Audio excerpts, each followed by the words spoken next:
Late in the evening hours of July 17, 1953, the Peel-Godred power station experienced a meltdown. That day, an inspection of the number 3 dam showed warning signs of impending failure.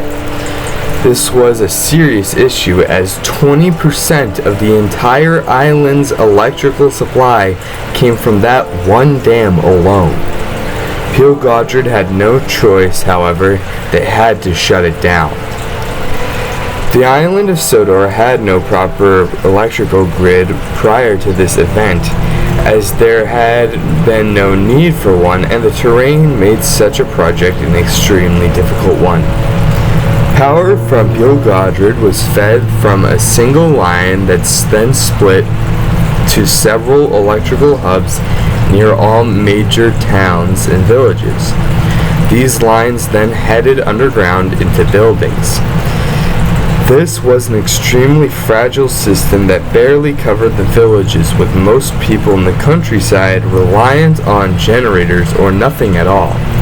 The post-war reconstruction did no favors to this ailing state of affairs, as the demand for electricity never stopped growing. The shutdown of the number 3 dam sent this delicate system into overload.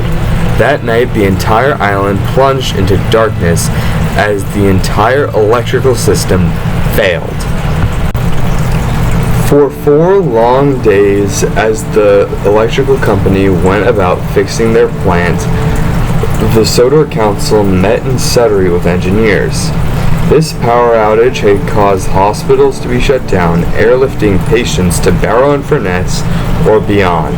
The economic loss had also been devastating, and most public services were no longer available. The Sodor Council agreed to a new plan to interlock the substations, as well as create more of them. New, smaller supplementary plants were to be built near Calibanu and Brendam to ease the strain on the Peel-Godred plant. The Peel-Godred plant was also to be greatly expanded.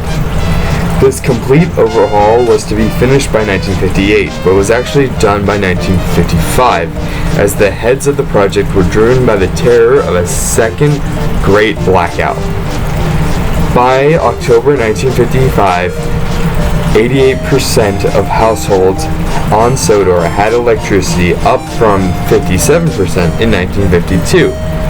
And a new lighting system had been introduced across the whole island, expanding light coverage. This whole drama had another added bonus. The Northwestern Railway had been unable to create a proper signal system due to the lack of electricity in rural sections. Thus, the only signal boxes were in built-up areas or junctions. Now it was possible to add signal boxes in the middle of nowhere. Not only that, but cameras were added to make it possible for large areas to be covered from one box.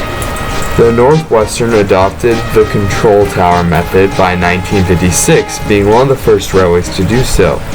They also standardized their lamp codes directly following the 1953 blackout, replacing the telephone and stopwatch system.